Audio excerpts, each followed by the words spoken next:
want to take a moment to welcome people who are here for the first time today, second time, third time. I'm really in awe of the fact that we're coming up on the 5-year anniversary of this sit. And also a shout out to Cantor Lizzie Shamash, whose wonderful yoga practice this morning put me in a beautiful place to lead you as she does every time I join her. So what a blessing that is. So it was about 3 weeks ago. Tomorrow might coincide with a significant date in U.S. culture and in our current landscape. I was introduced to a book called 4,000 Weeks by Oliver Burkeman. And I started reading this book. It'll be 3 weeks tomorrow. And I was so inspired by the learning, the insights of this book, and how I could bring them into companionship with Hasidic teaching. So today, as I set the table, as it were, for our sit together, I just want to share one little tiny slice of this, and then pair it with some Hasidic insights to prepare us to sit together today. So one of the things that Oliver Burkeman does in the introduction to this book is he reflects on time through the eyes of an English medieval peasant. And, he's drawing on research and the footnotes are there, I'm sure. But what's really fascinating is the way he looks at time through the eyes of this, fictional person, as it were. And so one of the ways that he sensitizes us to thinking about time is he points out that this English medieval peasant would never have probably had the experience of having the sense of hurrying, or that time was a thing that they owned, right? That they could hold on to, and that at the end of the day, they might say, wow, there was too much for us to do on my to-do list, right? And he would say that because time as a concept is something that has shifted radically over the last 600 years. So as an illustration of this, he says to consider some time-related question that you might have. How you plan to spend this afternoon, tomorrow, what you accomplished over the past year, and just close your eyes for a moment, kind of let yourself go there and see what image comes up when you think about a time-related question about what you want to accomplish or what you have accomplished. So one of the things he points out is that some of us may picture a calendar. We may picture a yardstick, a tape measure, the numbers on a clock face, but something that is a representation of time, of measuring time. And what he points out to us is that this is actually a pretty new phenomena, right? And that the English medieval peasant would actually measure her days by recurring things that were a part of her life, right? Things that we might call menial or repetitive, right? But this was what made up their days, and not in a sense of it being a negative thing, but actually it being a different type of way to experience time than what some of us experience in the 21st century. There was maybe perhaps no anxiety about getting things done because it was so sure that those things would be there the next day. So I want to ask Natalie to share the source sheet. I'm going to read everything that is there on this one-page source sheet. So if you don't have access to that, no worries. I will be happy to read it out loud. So I'm going to give a quote from the first chapter of Oliver Burkeman's book. He says, "A farmer's work is always infinite. There will always be another milking and another harvest forever. So there's no sense in racing towards some hypothetical moment of completion. Historians call this way of living task orientation. because the rhythms of life emerge organically from the tasks themselves rather than being held up. I think that should say, not led up, being held up against an abstract timeline. So we all carry these abstract timelines in our life, whether they're calendars or 4-year political cycles or a to-do list that is somewhat linear, right? Task lists that pop up on our Google Calendar, whatever it is, right? And so he's actually saying that instead of thinking of tasks as being a menial type of thing to avoid or something that we want to automate or make easier or eliminate from our lives, that we actually reorient those to see the rhythms of life emerge organically from them, right? Not as something to shed, but something where I would say there's actually Kedusha, there's actually holiness to be discovered. And then I brought, as Mark said, this wonderful, iconic text from IJS, from the Degel Mechanai Ephraim. You'll see it below, and a little bit of information about Moshe Chaim Ephraim of Sudlikov, in which he says, anyone who serves God in all her ways, seeking to fulfill the injunction drawn from the book of Proverbs, where we read, know God in all your ways, will do everything mindfully, eating, drinking, sleeping, engaging in conversation in order to bring others closer to God, or to help dispel their sadness, or to help them in their business to sustain them, so that they may devote more time to serving God, even if these worldly activities are done mindfully, then everything can constitute divine service, or as we say in Hebrew, avodah. So thank you, Natalie. You can take that down. So what he's really doing is he's really helping us transform the idea that there might be separation between abstract great ideas of holiness or time, and that over here there's all the things that we do in our life that we have to get through, kind of check off for some reason, not really clear, but right, we feel a sense of pressure, many of us. And so the Hasidic idea is that no, everything is infused with that ultimate goal of knowing God in all God's ways. So whether we're doing the dishes or walking through Trader Joe's or parking our car or changing a dirty diaper or engaged in political activism, right? Those are all things that have the opportunity to be infused with holiness. Someone in the yoga class this morning with Cantor, Lizzie Shamash, put a kavanah, an intent, in the chat in which they said, I'm here to release the taskmaster. I'm here to release the taskmaster that I feel maybe is like a drumbeat, right, in this person's life. And I think that this text, and also Oliver Berkman's take on time, by the way, the title, 4,000 Weeks, refers to what he says could be a lifespan of any one of us if we live a full life to the age of 80. So that's the idea behind the title of the book. Like, what are we going to do with our time? And how can we infuse time with a sense of meaning and holiness that we might attribute at times in our lives to grander gestures or grander movements or greater redemption that we're seeking, right? But both of these thinkers are directing us back to the small things that make up life as being a source of meaning, and I would even say redemption.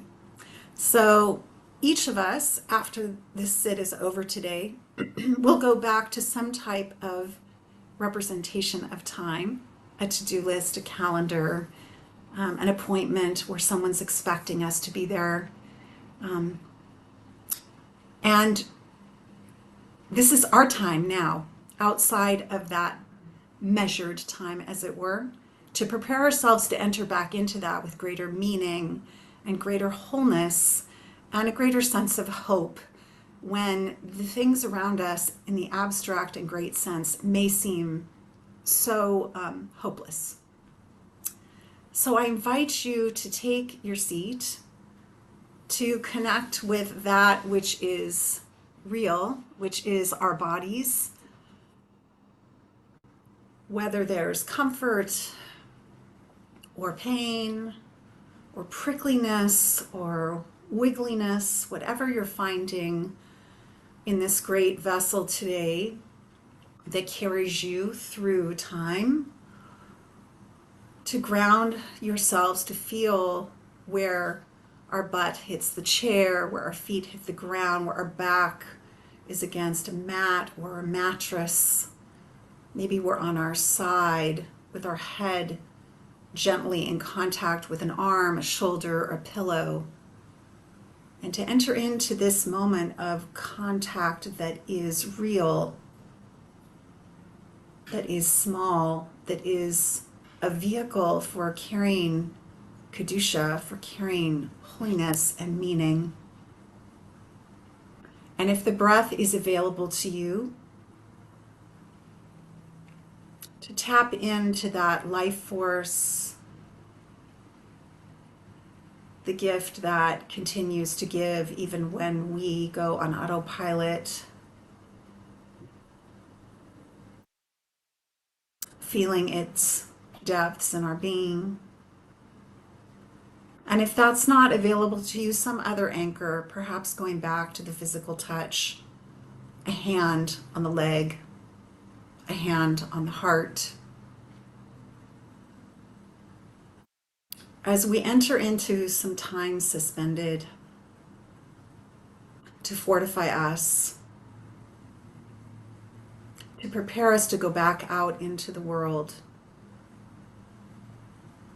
to be sure that we're engaged in doing the things in the world that are truly the most important, and to not overlook the smallest, holiest of those. And we'll come back together for Mourner's Kaddish and our conclusion shortly.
Eating, drinking, sleeping, engaging in conversation in order to bring others closer to God or to help them dispel their sadness. Even if these are done mindfully, then everything can constitute divine service, avodah, and the rhythms of life can emerge organically from the tasks themselves.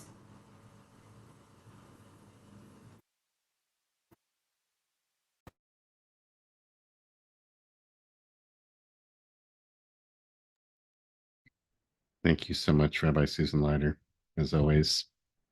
Friends, for those of you who joined us after the beginning, I just want to let you know before we turn to the Mourner's Kaddish about a special opportunity to support IJS here at the end of the year. We have a generous matching offer to match any donations you make between now and December 5th. So we welcome and are grateful in advance to you for making a contribution. Apparently, a number have already come in. Thanks, Natalie, for putting the link in the chat for those to make a donation to support us and make possible offerings like our daily sit and our weekly yoga studio. We seal our practice as we do each day. We offer any of you in the morning, reserving a yard site. If it's your custom to join in the Mourner's Kaddish, you're welcome to do so and to put the name or names of anyone you're honoring today in the chat now or after we recite Kaddish. If you're not reciting Kaddish, we ask you please take a minute or two just to stay present for those who are, to offer your compassion and support for those of us in mourning. And thanks, Natalie, for sharing the words on your screen on the screen. And if you're joining me, please rise in body or in spirit, and you can unmute at this time. Yitkadal, Yitkadash, Shemei Rabbah. Amen. Barach Yimtei, Yimtei, B'chayechon, Yomechon, Uchaye Dechol Beit Yisrael, Ba'agala, Bizman Karid, Ru, Amen. Amen. Shmei Rabbah, Shmei Rabba Barach, Marach Le'olam, Le'olam Olamei Almaya.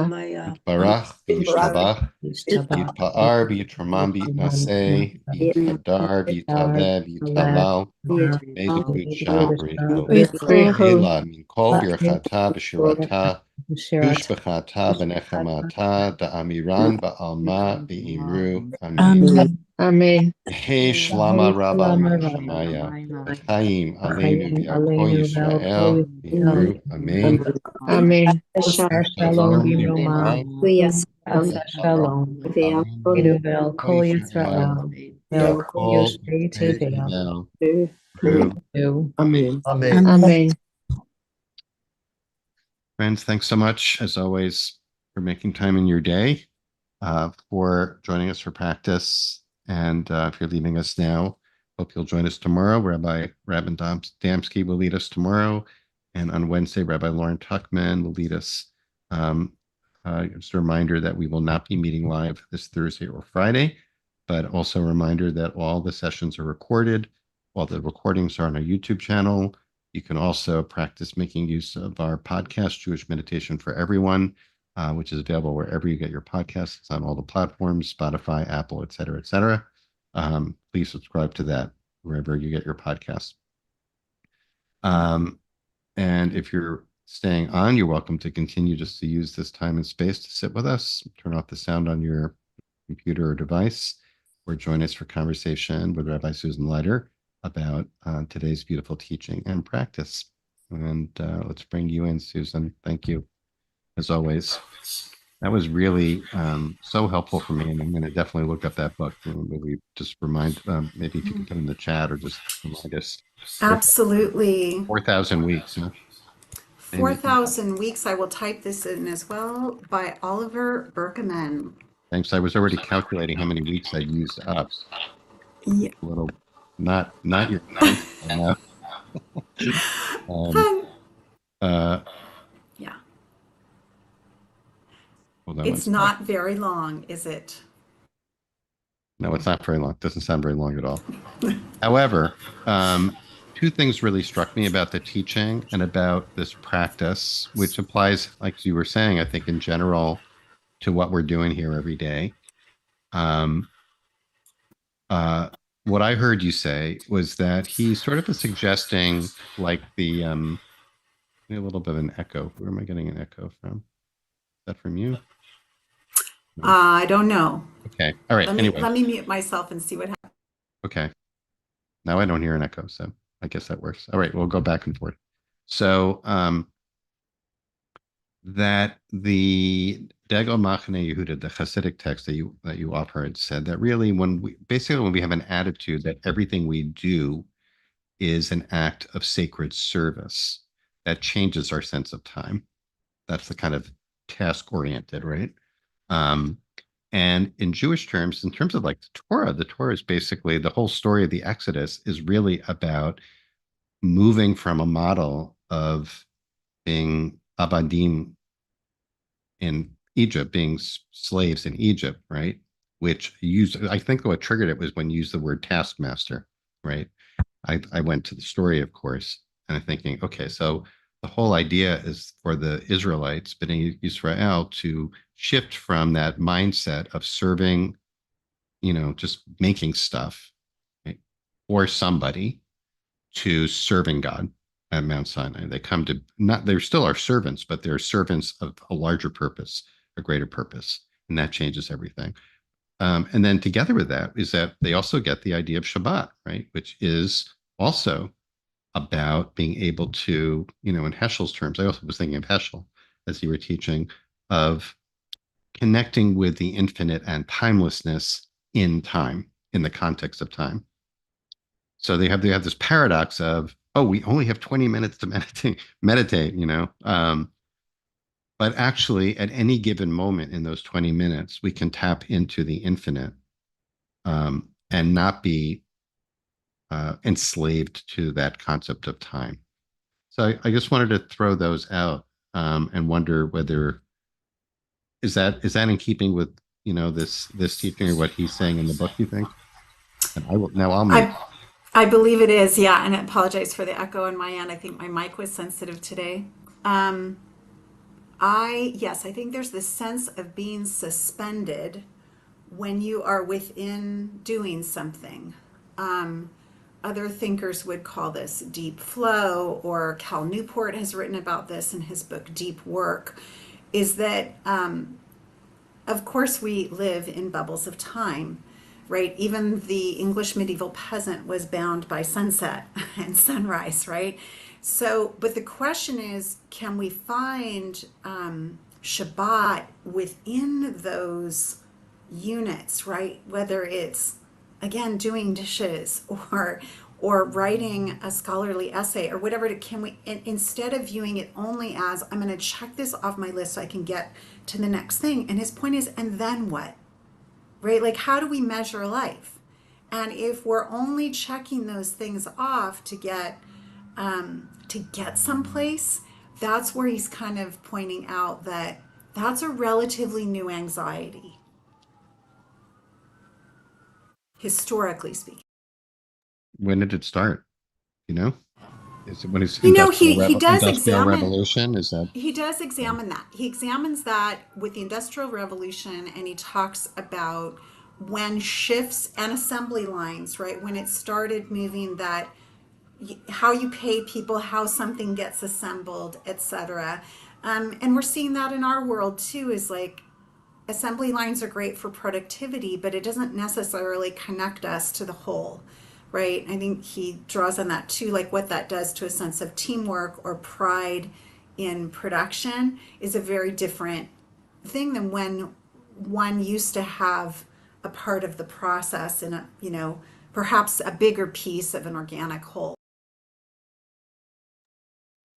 I don't know. I very much relate to this because I think I get trapped on myself on that treadmill of getting stuff done. So it's extremely helpful.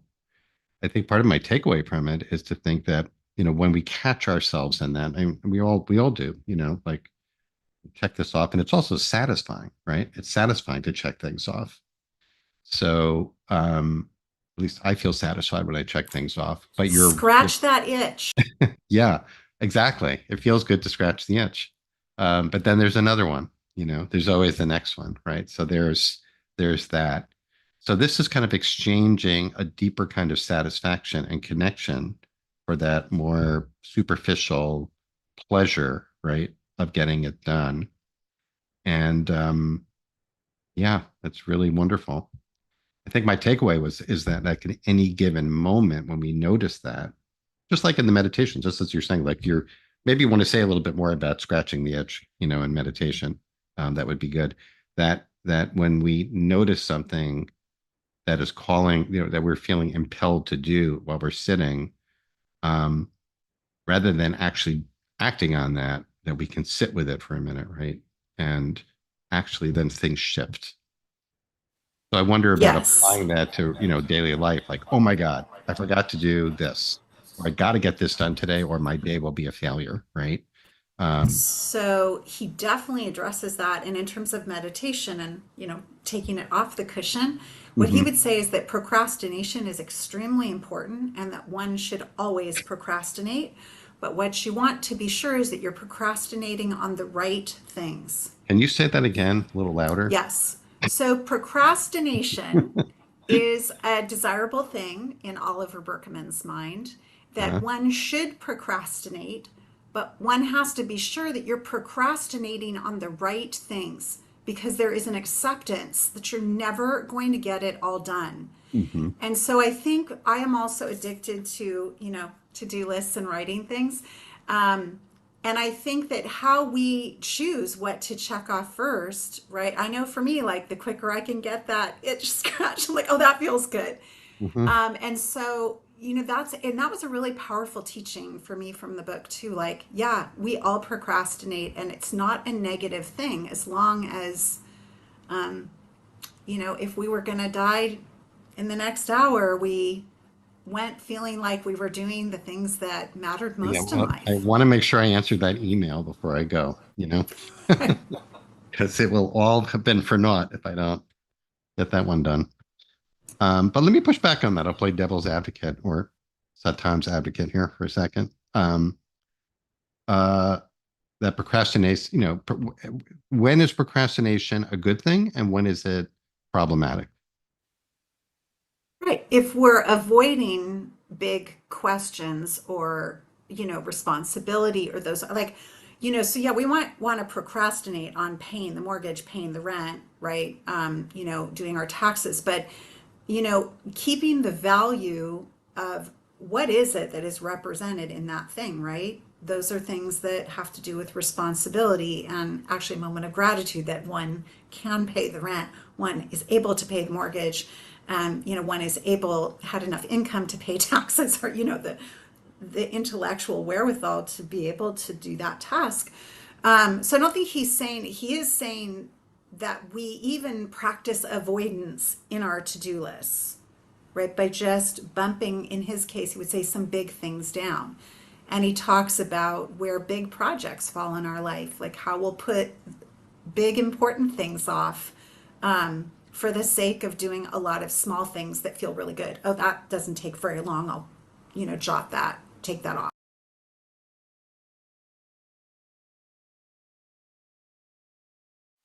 Sorry, Mark, you're I muted as forgot. we avoid Yeah, the echo. yeah, I spot it. I forgot to mention, as I usually do, people are welcome to put your own questions in the chat. So if you have a question, drop it in the chat and preface it by writing question. If people, there's a lot of beautiful observation and a lot of good connections here also. Uh, I do, um, I recently moved meditate with IJS from my to-do list to my self-care list, which maybe doesn't make a difference, but I feel like it does. Interesting. That's Uh, interesting. I actually think that is really great because I think being aware of the values of things Hmm. as they're on a list is actually really powerful. Hmm. We may struggle to get to them, but I think putting things in these different like value categories is actually can be really, for me personally, can be really clarifying. Hmm. Yeah, Laura's asking, what's an example of good procrastination? I mean, the problematic procrastination you mentioned are things where like we're responsible for other people, like there's going to be consequences, right? If we put things off. if we're late or if we don't pay whatever, pay the rent or, buy the Right. groceries, right? Like So, that's clear. But like good procrastination, how do we discern that, would you say? well, Harris is lifting one up, which I'm a big fan of Adam Grant. Harris comments Adam Grant talks about the value of not hurrying to get an assignment done, but taking time to let it marinate in your mind. He calls it procrastination. Hmm. So I think, and I have another example too, but I would say that there are things that benefit from not getting done immediately and living with that tension of like, it would feel so much better if I had this resolved. But you know what? It actually doesn't have to be resolved right now. Hmm. And in answer to your question about what would he say is a good thing to procrastinate on, he would say email. He writes a lot about email. Cal Newport, also another thinker I mentioned earlier, writes a lot about this. And look, we have to answer email if we want to be in relationship with people and be accountable, right, in certain ways. But there is an awful lot of that just multiplies into more things on the to-do list that might not reflect those bigger values that someone mentioned earlier. This is great, Susan. Thank you. I am wondering about uh, some members of my household delay putting away the laundry, for example, as I don't think I'm not going to buy that. That's um, not pointing any fingers here, but in any case, um, so I want to thank you again, as always, for beautiful, beautiful practice and Thank integration you, Mark. and bringing that resource to our attention, which I will take care of. And Natalie, if you don't mind putting the link back in the chat, I don't want to hit people over the head with this too much, but you may have noticed, those of you who are regulars may have noticed, we don't generally ask for donations on a regular basis anymore. So when we do, I hope people are aware of that. And I want to, of course, encourage people, if you can, to make a contribution, especially right now, this week of Giving Tuesday, when we have this match. And we thank you in advance for that, for supporting all of our work at IJS. And that, thanks to Natalie and to you, Susan, and to all of you for being here. Hope to see you tomorrow with Rabbi Robin Damsky. And be well.